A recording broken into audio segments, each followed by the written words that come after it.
ಕೋಟಿ ಇದ್ದಂಥ ಬಂಡವಾಳ 3,000 ಕೋಟಿ ಇದೆ. ಅದರಿಂದ ನೀವು ದೇವೇಗೌಡರ ಒಂದು ಆಶೀರ್ವಾದದಿಂದ ಇವತ್ತು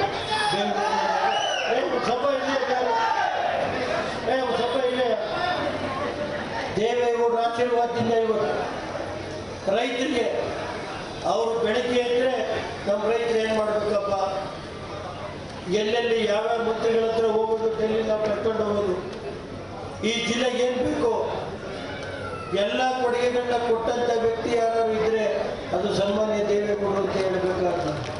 ಅದರಿಂದ ಕಾಲ ಬರುತ್ತೆ.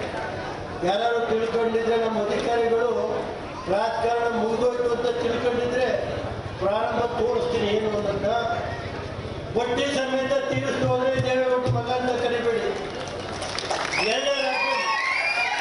ನಾವು ಟೀಕೆ ಮಾಡಲ್ಲ. ಕುಮಾರಸ್ವಾಮಿಯವರು ಬರಲಿ, ಕುಮಾರಸ್ವಾಮಿಯವರು ನಾವು ದೇವೇಗೌಡರ ಆಶೀರ್ವಾದದಿಂದ, ನಮ್ಮ ಜಿಲ್ಲೆಯ ಜನತೆ ಆಶೀರ್ವಾದ, ರಾಜ್ಯದ ಜನತೆ ಆಶೀರ್ವಾದದಿಂದ ಯಾರೇನೇ ಮಾಡಲಿ ಇವತ್ತು ರಾಷ್ಟ್ರದಲ್ಲಿ ಮೋದಿಯ ಸರ್ಕಾರ ಇದೆ. ಮೋದಿಯಲ್ಲಿರ್ಬೇಕು. ದೇವೇಗೌಡರು ಇವತ್ತು ಮೋದಿಯರು ಒಂದೇ. ಈ ದೇಶ ಏನಾದ್ರು ಉಳಿಬೇಕಾಗಿದ್ರೆ ಮೋದಿಯಲ್ಲಿರಲೇಬೇಕು. ನಾವು ಮರೆಯೋಕ್ಕಾಗಲ್ಲ ಮೋದಿಯರನ್ನ. ದೇವೇಗೌಡರಿಗೆ, ಕುಮಾರಣ್ಣರಿಗೆ, ನಮಗೆ ವೈಯಕ್ತಿಕವಾಗಿ ಮೋದಿಯರ ಬಗ್ಗೆ ನಮಗೆ ಗೌರವ ಇದೆ. ಅವರು ಏನು ಈ ರಾಷ್ಟ್ರ ಇವತ್ತೇನಾದ್ರು ಉಳಿಬೇಕಾಗಿದ್ರೆ ಮೋದಿಯರಿರಲೇಬೇಕು. ಅವರಿಗೆ ಸಂಪೂರ್ಣ ನಮ್ಮ ಪಾರ್ಟಿಯ ಬೆಂಬಲ ನಾವು ಕೊಡ್ತೀವಿ. ಯಾರೇನಾದ್ರು ಮಾಡಿ ಈ ಜಿಲ್ಲೆ ನಮಗೆ ಸಂಬಂಧ ಇಲ್ಲ. ನಮಗೆ ಬೇಕಾಗಿರೋದು NDA ಪಾರ್ಟ್ನರ್ ಇದ್ದೀವಿ. ಮೋದಿಯರಿರ್ಬೋದು, ರಾಜ್ಯದ ರಾಷ್ಟ್ರೀಯ ಪಕ್ಷಗಳು NDA ಎರಡು. ನಮ್ಮ ಜಿಲ್ಲೆ ಏನಾದ್ರು ಇರಲಿ, ನಾವು ರಾಜ್ಯದ ಮುಖಂಡರು, ರಾಷ್ಟ್ರದ ಮುಖಂಡರು ಏನು ಹೇಳ್ತಾರೆ ಆ ಮಾರ್ಗದರ್ಶನದಲ್ಲಿ ನಡೀತೀವಿ. ಕಳೆದ 1 ವರ್ಷದಿಂದ ಏನೇ ನಡೀತಾ ಇದೆ ಅದನ್ನೆಲ್ಲ ಕಾಲ ಬಂದ ನಾನು ಹೇಳ್ತೀನಿ, ಏನು ಹೇಳಲ್ಲ. ಇಷ್ಟೇ ಇವತ್ತು ಆಂಜನೇಯ ನಂಬರ್ ಯಾರೂ ಕೆಟ್ಟಿಲ್ಲ. ಇವತ್ತು ದೇವೇಗೌಡರು ಬೆಳಗ್ಗೆ ಒಂದು ಡ್ರಾಪ್ ನೀರು ಕುಡಿದಿಲ್ಲ.